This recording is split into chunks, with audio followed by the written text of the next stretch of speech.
je pense que là, au niveau de la lucidité sur lui-même et sa capacité à dire des choses, il est très nettement au-dessus de beaucoup d'anglophones, par exemple.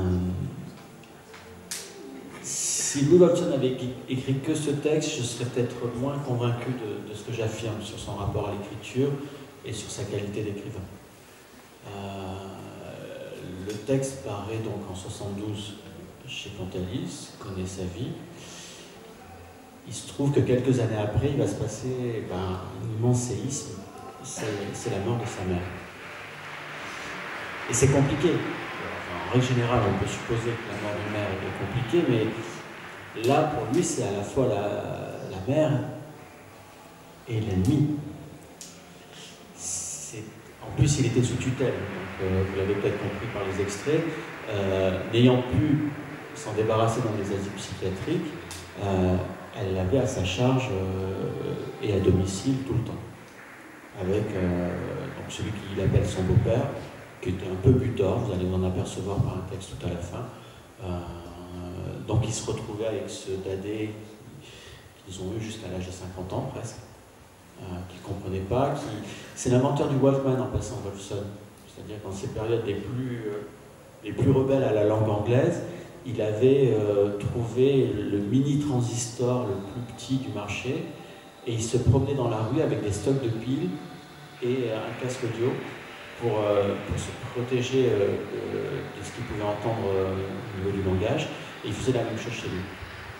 Donc on peut imaginer qu'effectivement c'était pas toujours simple la cohabitation avec Louis Wolfson, mais bon, vie compliquée pour Louis Wolfson aussi, et comme ça ne s'invente pas, sa mère va mourir d'un cancer des ovaires qui se manifeste par des saignements du nombril. Chose très violent et progressif. En fait, entre le diagnostic et la fin, il va se passer 16 mois de traitements assez intensifs et de douleurs violentes. Et après sa mort, Louis Wolfson va écrire ce fameux texte qui pour moi est vraiment son chef-d'œuvre et tout simplement un chef-d'œuvre. Vraiment qu'au niveau de la littérature française, on a au XXe siècle avec ce livre un absolu. Donc ma mère musicienne est morte. Alors entre la première et la deuxième version, le titre a changé, donc je donne la deuxième version, parce qu'il est très précis. Dans la première version, il avait appelé ça est morte mardi à mercredi, et là est morte mardi à minuit, et là comme il s'est dit minuit en fait c'est entre deux jours, le titre véritable maintenant c'est ma mère musicienne est morte à minuit, mardi à mercredi, au milieu du mois de mai 1977, au War Memorial à Manhattan. Memorial en fait a été le nom de l'hôpital où elle a passé ses derniers jours ou semaines d'agonie. Voilà. Et là, on a un écrivain, parce qu'on est confronté à un choc majeur. Il n'a pas du tout envie de tenir son journal et de se plaindre.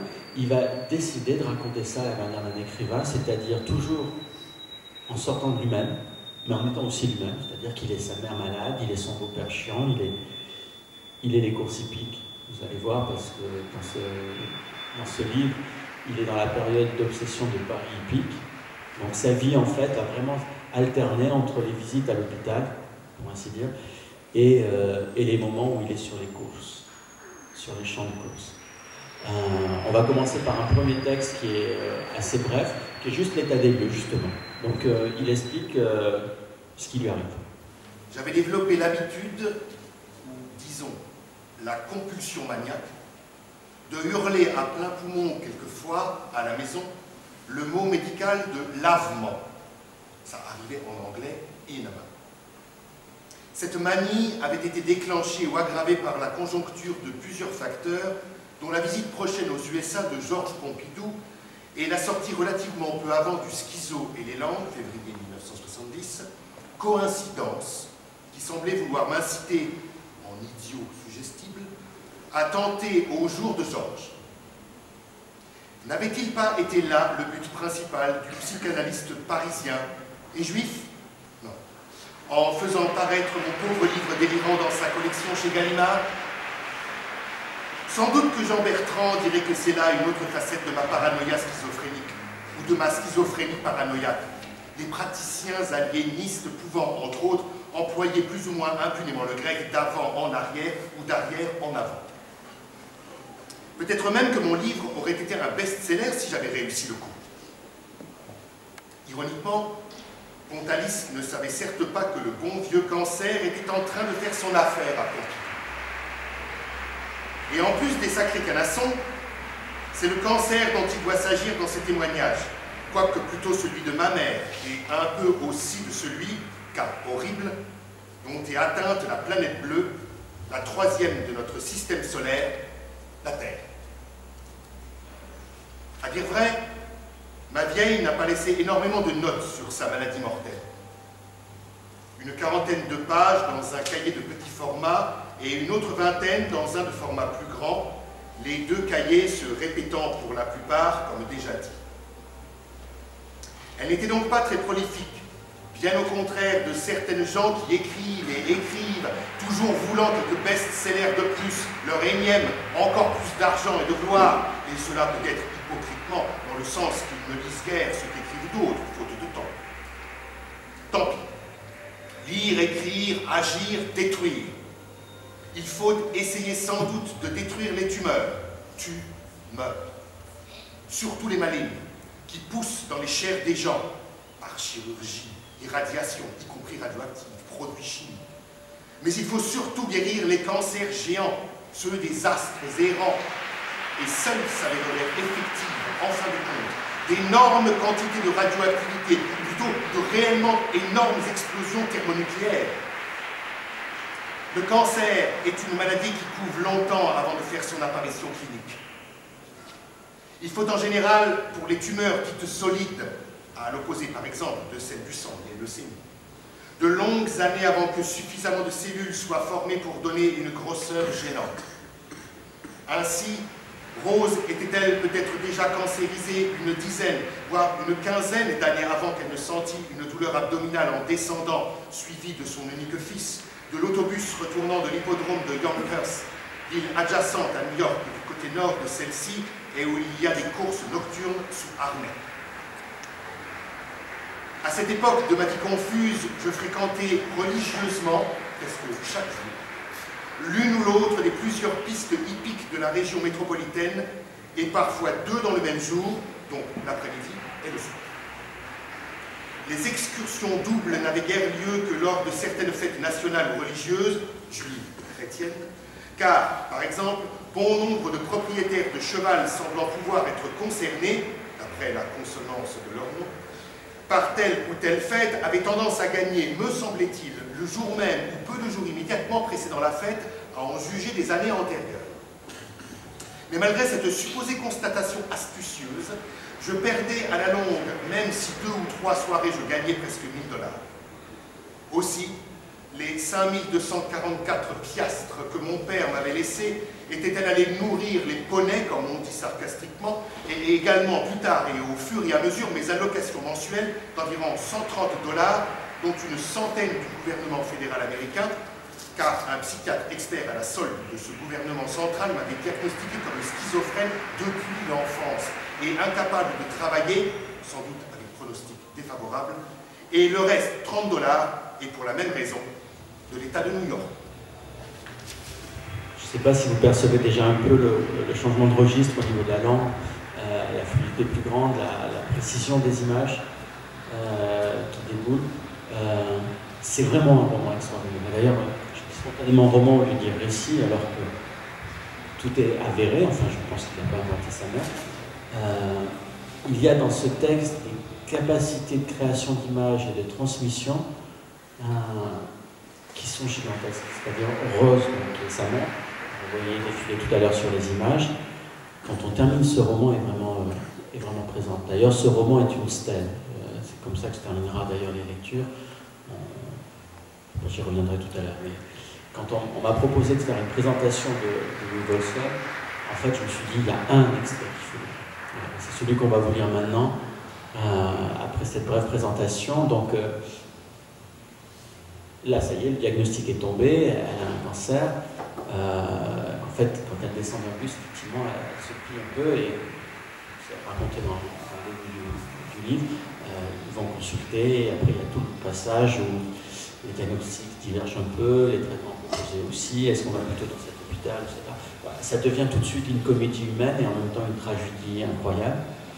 Et il faut concevoir qu'il écrit tout ça après les événements. Donc là aussi, il y a une capacité de distanciation d'humour, de folie ou d'humanisme, chacun son jugement, qui est absolument extraordinaire. Surtout que, donc, comme je le disais, sa vie va principalement osciller pendant ces 16 mois entre ses courses épiques, notamment à l'hippodrome de Yonkers, qui se trouve en fait au nord de New York. Donc il n'a pas de permis de conduire, évidemment, donc il y va en bus. C'est 1h30 de transport, c'est des choses terribles. Il a des systèmes de paris basés sur des algorithmes internes linguistiques absolument délirants. On ne rentrera pas dans le détail, ça serait trop long, mais ça peut faire penser par exemple à ce que Sade faisait quand il était en prison et où il surinterprétait le moindre signe pour déduire par numérologie la date de sortie de prison. Voilà, Wolfson est obsédé par l'idée de gagner de l'argent par les concours, les courses hippiques, donc il invente des théories hallucinantes pour trouver le bon canasson. Et puis il faut rentrer à la maison de temps en temps. Voilà. Et la scène que moi je trouve gigantesque parce qu'on y retrouve tout. C'est une scène où il a des problèmes pour, en anglais on dit to commute, donc il fait les allers-retours entre les hippodromes et chez lui, et la liaison avec un bus va mal se passer. Et là, c'est en plus un des rares moments où on sort du huis clos familial et donc de l'oppression et où on a envie, enfin, j'espère, de rire. On bascule on va dans le bus. Minuit arriva et toujours pas d'autobus rouge et jaune allant dans la direction du pont Brooks-Whitestone. Enfin, une dizaine de minutes après l'heure fatidique, surgit le bon autobus, heure fatidique, parce qu'avec la nouvelle année, un nouveau tarif, $1,50, entrait en vigueur, une hausse de 15 sous. Pour la ligne BX1, c'était le point de départ.